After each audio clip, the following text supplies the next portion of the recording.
In this episode, I'll be giving my review and reaction to the 2009 film Fantastic Mr. Fox. So let's dive right into Fantastic Mr. Fox. I've seen a couple of Wes Anderson films before, including Moonrise Kingdom and Isle of Dogs, and to me, this movie was exactly like Isle of Dogs, a stop motion movie using that sort of animation style, which I'm not sure if I'm the biggest fan of the stop motion animation personally. It's a little bit jarring to kind of get yourself into that rhythm, I guess, for a while. And it kind of took me a while to, some of the movements on screen are a little bit like not confusing, but just it takes you a little bit to get into it, is what I'll say for that. But overall, it didn't detract too much from the movie as you kind of get used to it moving on. But I don't know if it's my favorite really style of animation, even or really just style of movie in general. That being said, I thought this movie was pretty similar to Isle of Dogs. Like I mentioned, same sort of storyline, great cast of people. You have different people contributing at different points. You have Meryl Streep as a voice actor. Obviously, they're all voice actors. It's animation. George Clooney, Bill Murray, Willem Dafoe, Owen Wilson, and I'm sure there's much more people that they excluded off the star list, but had a little cameo here and there. Wes Anderson has that same sort of crew of people doing his movies, and so you do see a little bit of overlap in the cast between your Wes Anderson movies. And yeah, this movie is only an hour and 27 minutes. I think it's really I can describe it as like a cute movie. It's like almost a kids movie, but it's a little bit more advanced than that. There's some deeper themes which we'll get into, but this was an overall not too terrible of a time. I think. I had seen this was like highly rated before I watched it, leading it to being on my watch list, one of like the generational classics. But I don't know about that. I don't know if I'm the biggest, dive into these Wes Anderson movie type of guys or type of guy. I think all the movies I've seen so far. Well, I can't spoil my score, but it was solid. Nothing to really write home about. Like you can kind of sense the stylistic thing we're going for with the. It reminds me a lot of Paul Thomas Anderson, Wes Anderson. I'd actually just looked up if they're related before this review. They're not related, but it does feel like there is some sort of correlation there. And so I would recommend this for everyone who's kind of into that Wes Anderson scene. Honestly, if you have like only an hour and a half to watch a movie, this is a pretty decent watch for that. So let's get into my thoughts and reactions throughout the movie, starting it off with the fact they give us that this movie is based off a book wrote by Roald Dahl, and I've always bungled his name growing up, and hopefully I got it right on that pronunciation. He wrote them books in 1960. I didn't had no idea that he was around then. I thought he was kind of like an early 2000s writer. Read a couple of his books growing up in school, but interesting that this is based off of a book. No one can come up with ideas of their own these days. No, I'm just kidding. But so we know it's based off of a book, so I didn't know that coming in. And continuing on, the opening scene I liked a lot with George Clooney's character. Obviously, he's just Mr. Fox. I like this little like flash forward or flash like I don't know what you call it when he meets his wife and they get trapped into like a fox trap, and then she mentions being pregnant and then they do a time jump, so you're just have to I kind of like when they do that little look ahead. So I did appreciate that scene. And we get a lot about the different characters. It's kind of well, there's only a couple of characters we're really meant to care about. It's Mr. Fox, his son, who's kind of like an outcast, and then the wife, who's like just a normal person or a normal fox, I should say. And George Clooney's just playing another Ocean's character where he's like has to basically heist. Like he just has the urge to heist. He's like they don't want him to move, or he wants to move to a bigger house to be near a farm and get as much money as possible, even though they're living like a somewhat comfortable life. And so they move into these three farmers area, and they're just gonna basically terrorize them and steal stuff from them, along with his friend.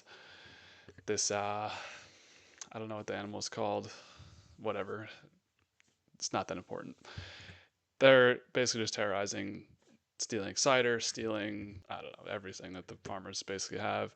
Oh, the big one they steal is chicken, obviously because Fox stealing the chicken. So they really just torment these farmers for a little bit, and then the wife obviously doesn't want him to do that because now he's a family man. It's kind of that classic heist storyline, just they're foxes in basically what's supposed to be almost a kids movie. And then when they go down to the cellar and one of the farmers' houses, I guess there's a rat there, a black rat, and this rat is like massive in comparison to the foxes. And you have to remember the foxes are somewhat like foxes are as big as dogs. And I think I've only seen a couple of foxes in real life driving. Well, at the zoo, probably. I don't know. This rat, I have to say, dude, I kind of like the rat. I think the rat had aura in the cellar, and the rat was like my favorite character. I know the rat's like supposed to be a villain, but I thought the rat was kind of cool. So I don't know. I thought that was just a random thought I had through there. So basically, a lot of that back and forth. That's kind of the first half of the movie is them just pulling heists and just being successful. Eventually, the farmers do catch on, and they specifically know it's Mr. Fox and where he lives, and they shoot his tail off, which is a big part of the storyline. I guess you can survive without a tail, but the tail is also like the pride of the fox because without the tail, he's like tweaking out and stuff. I don't know. I don't. I'm not. I don't know if that's even true. How can anyone know that that's true? We don't know what foxes are thinking. But yeah, but essentially, they're just stealing stuff back and forth, and then finally they get caught. The farmers get onto them, and then it becomes like this pseudo war of they just keep digging deeper and deeper. The foxes they have to help out these other animals who their homes have been disrupted by the farmers, and so it's kind of like a farmers versus animals plot for the second half of the movie. And a character I haven't mentioned is Christopherson. He's the nephew of Mr. Fox. I guess Christopherson's father is falling ill with double pneumonia, which I don't know what double pneumonia means, but I just know pneumonia is pretty bad. And so with that, he is joined to this family. Basically, is kind of just a cooler version of the kid that Mr. Fox has. So the kid gets super jealous of him.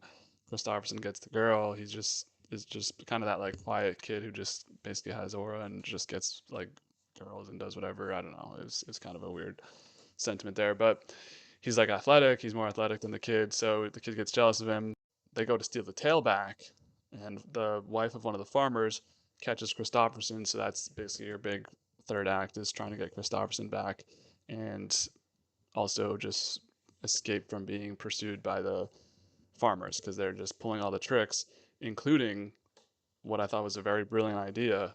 They know that the animals are basically stuck in this tunnel system, so they just flood the tunnel with cider, which these farmers, man, these villains are not very intelligent when it comes to Fantastic Mr. Fox. They're just like these dumb farmers who just try and whack a mole basically. But I thought that was a good idea, flooding out the tunnel system. And they do all sorts of stuff. They bomb it. It's crazy. It gets crazy.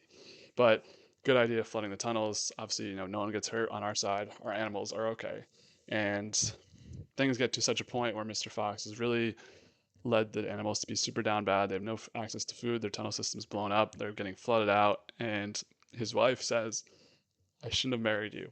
And I actually kind of agree with that, where he's like this crazy go getter, kind of like if he knew what a casino is, that fox, you'd never see that fox. He'd just be always be at the casino trying to chase the next high. Like he's that type of person. So yeah, maybe you shouldn't have because you're much more normal and you're much more chill than he is in terms of like stealing stuff and just being happy. Like he has a decent job. I think he does stuff like something with a newspaper, but no, that's not good enough. He's got to go steal the big heist and get more chickens and stuff. You know, be as it may. I kind of agree though. I don't know. Their relationship dynamic was pretty weird until then. They finally like reconcile. Anyways, the rat, they run back into the rat. Pure send off for the rat. I got to respect the animals having respect for the other animals. They best the rat in a little one on one fight. The rat's going to die, but they do send off the rat. And it comes down to this big moment of the farmers wanting Mr. Fox, and they know that they're going to ambush them when they show them Mr. Fox. So they pull a double ambush, and both the mother fox and Mr. Fox himself pull off some pretty cool moves to save the day. And they survive, get Christopherson back. Happy ending, of course, because I don't know how you'd possibly end this on a bad ending. And we learn finally they've survived it all. Basically, this is just a spite match from the farmers trying to get their animals out of there and eradicate the animals. They're unsuccessful because our animals are good, and they survive it and make it to a supermarket owned by the farmers. So now they have a tunnel system into the supermarket, can get food whenever they want, and are safe for the day. So happy ending for all, and all that in just an hour and 27 minutes. So overall, I thought this was a fun story. It was, like I mentioned before, it's a pretty cute movie. I didn't, there weren't any times where I was like specifically bored.